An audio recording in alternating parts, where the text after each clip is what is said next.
Meus irmãos, a paz do Senhor Jesus, como vocês podem perceber, eu estou aqui no carro, mais propriamente dito na cidade de Florianópolis, e eu parei aqui para gravar um pão diário, falar-lhes algo rapidamente. É só um pensamento, fruto de uma mente pensante, ok? É um detalhezinho muito especial, mas eu acredito que poderá falar com você.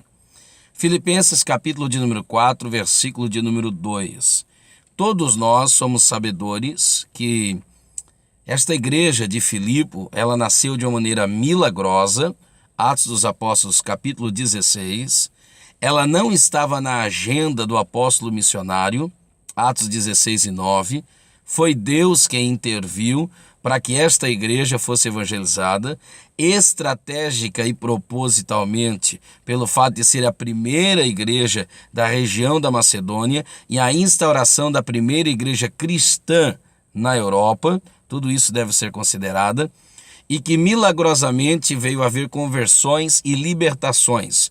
Conversões como da irmã Lídia, conversões como do carcereiro, a libertação daquela menina possessa, que não sabe-se se ela converteu-se ou não, mas sabe-se que ela fora liberta, que provavelmente não teria mais capacidade de exercer o seu engano. Tudo isso é interessante.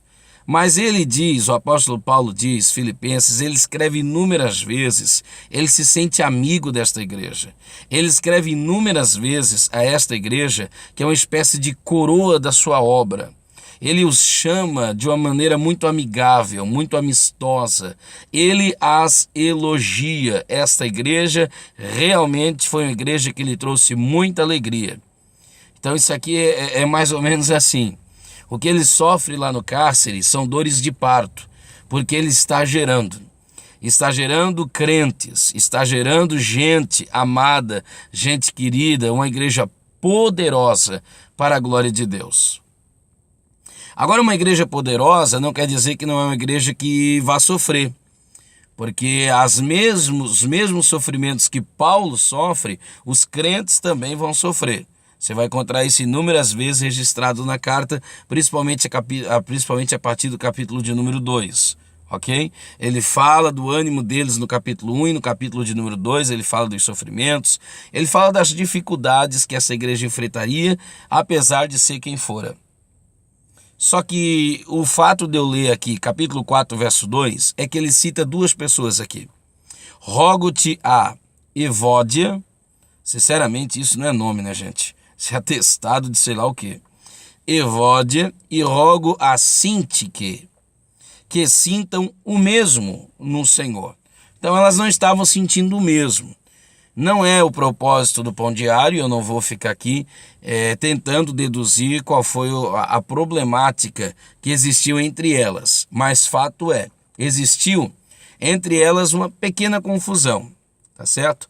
E Paulo roga que elas sintam o mesmo no Senhor. Então, mesmo em igrejas aparentemente não problemática, como problemática era a igreja de Corinto, mesmo em igreja aparentemente perfeita, não é perfeita, porque a igreja é uma obra perfeita, composta de pessoas imperfeitas, que é perfeitamente conduzida, liderada, guarnecida, ampliada pelo Deus que é perfeito e que merece louvor. Não existe igreja perfeita, nós sabemos disso. Então havia essas coisas de só menos entre essas duas irmãs. Mas o motivo pelo qual eu gravo meu pão diário, a revelação que Deus me deu nesse texto é o seguinte. Observe que a irmã Lídia, que receberam os irmãos de Filipe quando esta igreja nasceu, lá em Atos 16, seu nome não é citado. Observe que o carcereiro é um oficial de Roma. O carcereiro é um indivíduo de classe média, financeiramente falando, e é um indivíduo que ocupa uma posição de destaque, ele galga uma posição destacável, mas o seu nome não é citado nem em Atos 16 e nem em Filipenses. Então, olha que interessante, o nome de quem contribuiu, como a irmã Lídia, como carcereiro, não é citado aqui, mas o nome de quem não contribui é citado aqui. Então não se iluda. Tem nomes que aparecem e não é porque seus nomes aparecem que eles trazem contribuição.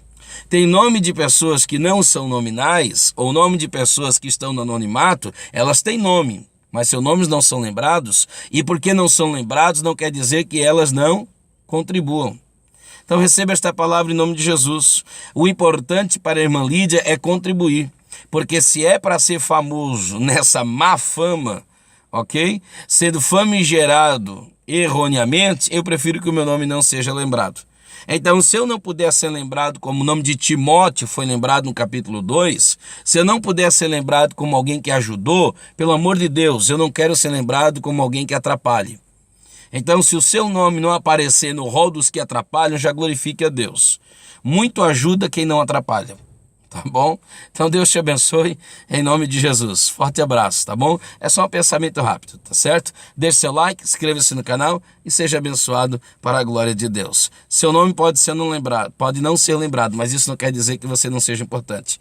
Teu nome pode ser lembrado, mas isso não quer dizer que isso te traga importância. Talvez seja lembrado de uma maneira errônea, de uma maneira equivocada, de uma maneira trágica e de uma maneira terrível, associado a coisas ruins, como é o caso da irmã Evódia e da irmã Sintique. Que Deus te abençoe em nome de Jesus. Forte abraço, dê seu like, inscreva-se no canal, seja abençoado para a glória de Deus. Amém.